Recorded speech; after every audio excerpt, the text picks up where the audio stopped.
পুলিশের এমন আগ্রাসী মনোভাবের কারণ কি? প্রশ্ন আজহারীর। জনগণকে সঙ্গে নিয়েই দেশ পুনর্গঠন করতে চাই তারেক রহমান। ঢাকা 2টি আসন অধিক ঝুঁকিপূর্ণ, সেনাবাহিনী। বিএনপির কায়ুমের প্রার্থিতা বাতিল চেয়ে এবার আপিল বিভাগে নাহিদ। জামায়াত আমিরের নির্বাচনী বিতর্কে অংশ নেওয়ার আহ্বান জানাল বিএনপি।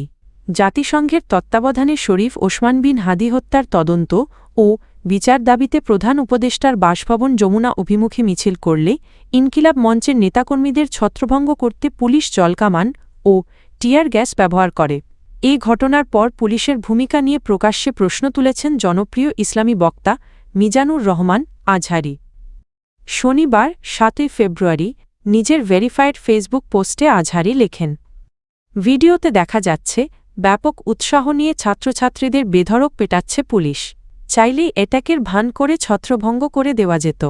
কয়েক মাস আগে একজন পুলিশ কর্মকর্তা এমন সংযত আচরণের জন্য প্রশংসাও কুড়িয়েছিলেন।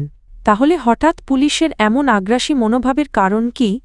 তিনি বলেন, বিচার চাইতে এসে শিক্ষার্থীদের এমন নির্মমতার শিকার হওয়া লজ্জাজনক ও দুঃখজনক। দায়িত্ব পালনের সময় সব পোশাকি বাহিনীর কাছ থেকেই আরও সংযত পেশাদার ও মানবিক আচরণ প্রত্যাশা করেন তিনি। পোস্টের শেষাংশে আজহারী স্পষ্ট ভাষায় বলেন, ইনকিলাব মঞ্চের প্রতিবাদ সমাবেশে পুলিশের মারমুখী আচরণ ও অতিরিক্ত বলপ্রয়োগের তীব্র নিন্দা জানায়। এই মন্তব্যের পর সামাজিক যোগাযোগ মাধ্যমে পুলিশের ভূমিকা নিয়ে নতুন করে বিতর্ক ও আলোচনা শুরু হয়েছে। বিএনপির চেয়ারম্যান তারেক রহমান বলেছেন, দেশের জনগণকে সঙ্গে নিয়েই বিএনপি বাংলাদেশ পুনর্গঠন করতে চায়। তিনি বলেন, এই দেশের প্রকৃত মালিক জনগণ এবং জনগণের সহযোগিতা ছাড়া কোনো পরিকল্পনা বাস্তবায়ন সম্ভব নয়। শনিবার দুপুরে ঠাকুরগাঁও সরকারি বালক উচ্চ বিদ্যালয় মাঠে আয়োজিত নির্বাচনী জনসভায় প্রধান অতিথির বক্তব্যে তিনি এসব কথা বলেন। তারেক রহমান বলেন, বিগত 3টি নির্বাচনে জনগণের প্রত্যাশা পূরণ হয়নি এবং ভোটাধিকার হরণ করা হয়েছে। তবে এবারের নির্বাচন জনগণের সেই হারানো অধিকার পুনরুদ্ধারের সুযোগ এনে দিয়েছে। তিনি আরও বলেন, আসন্ন নির্বাচন শুধু জনপ্রতিনিধি বাছাইয়ের জন্য নয়, এটি দেশ পুনর্গঠনের একটি গুরুত্বপূর্ণ মুহূর্ত। আগামী 12 ফেব্রুয়ারি ভোটের মধ্য দিয়ে দেশের মানুষ তাদের অধিকার পুনরায় প্রয়োগ করবে বলেও আশাবাদ ব্যক্ত করেন তিনি। ত্রয়োদশ জাতীয় সংসদ নির্বাচনকে সামনে রেখে ঢাকার 1416 ও 18 আসনের 18% ভোটকেন্দ্রকে ঝুঁকিপূর্ণ হিসেবে চিহ্নিত করা হয়েছে। এর মধ্যে 2টি কেন্দ্রকে অধিক ঝুঁকিপূর্ণ বলে জানিয়েছেন সেনাবাহিনীর Mirpur camp commander lieutenant colonel SM Fuad Masrur. শনিবার 7 ফেব্রুয়ারি দুপুরে মিরপুর শহীদ সোহরাওয়ার্দী ইনডোর স্টেডিয়ামে আয়োজিত এক সংবাদ সম্মেলনে তিনি এ তথ্য জানান। তিনি বলেন, ভোট কেন্দ্রগুলোকে 3টি ক্যাটাগরিতে ভাগ করা হয়েছে: সাধারণ, মধ্যম ঝুঁকিপূর্ণ এবং অধিক ঝুঁকিপূর্ণ। ভোটারদের নিরাপদ ও নির্বিঘ্নে ভোট কেন্দ্রে যাতায়াত নিশ্চিত করতে সেনাবাহিনী সর্বোচ্চ সতর্ক অবস্থানে রয়েছে এবং ঝুঁকির মাত্রা অনুযায়ী প্রতিটি কেন্দ্রে প্রয়োজনীয় নিরাপত্তা ব্যবস্থা নেওয়া হয়েছে। লেফটেন্যান্ট কর্নেল ফুয়াদ মাসরুর জানান, ঢাকা-14 ও ঢাকা-16 আসনকে অধিক ঝুঁকিপূর্ণ এলাকা হিসেবে চিহ্নিত করা হয়েছে।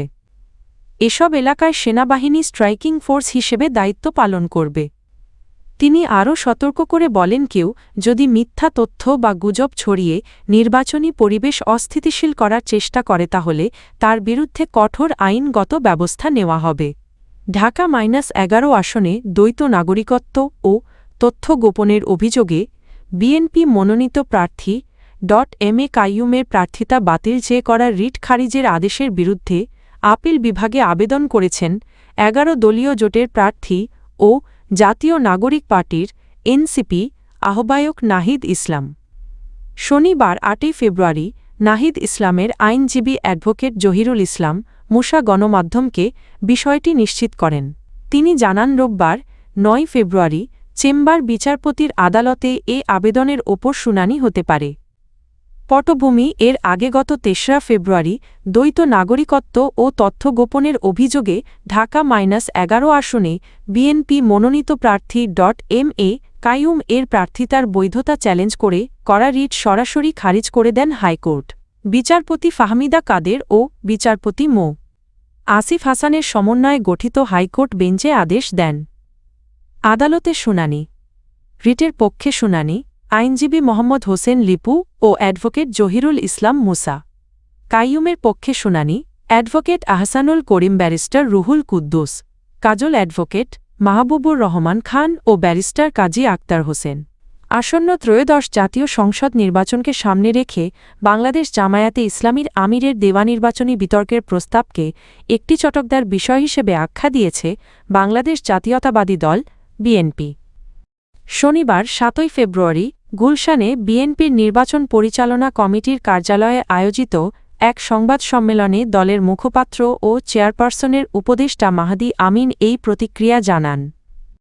জামায়াত আমিরের ফেসবুক পোস্টে তারেক রহমানকে ট্যাগ করে নির্বাচনী আলোচনার আহ্বানের বিষয়ে মাহদী আমিন বলেন, প্রচারণার শেষ সময়ে এসে এ ধরনের প্রস্তাব মূলত সামাজিক যোগাযোগ মাধ্যমে ভাইরাল হওয়ার একটি কৌশল হতে পারে। তিনি আরও বলেন, এই বিষয়ে তারেক রহমানের সঙ্গে আমার ব্যক্তিগতভাবে কোনো আলোচনা হয়নি, তবে ফেসবুকে একটি পোস্ট করে তারেক রহমানের অ্যাকাউন্ট ট্যাগ করাটা আমার কাছে বেশ চটকদার বলেই মনে হয়েছে। বিএনপির নির্বাচনী মুখপাত্র জানান, সামনে দু-একদিন দলের চেয়ারম্যানের কোনো সময়সূচি খালি নেই। একই সঙ্গে তিনি জোর দিয়ে বলেন, বিএনপির নীতিগত অবস্থান বা পলিসি হঠাৎ করে তৈরি হয়নি।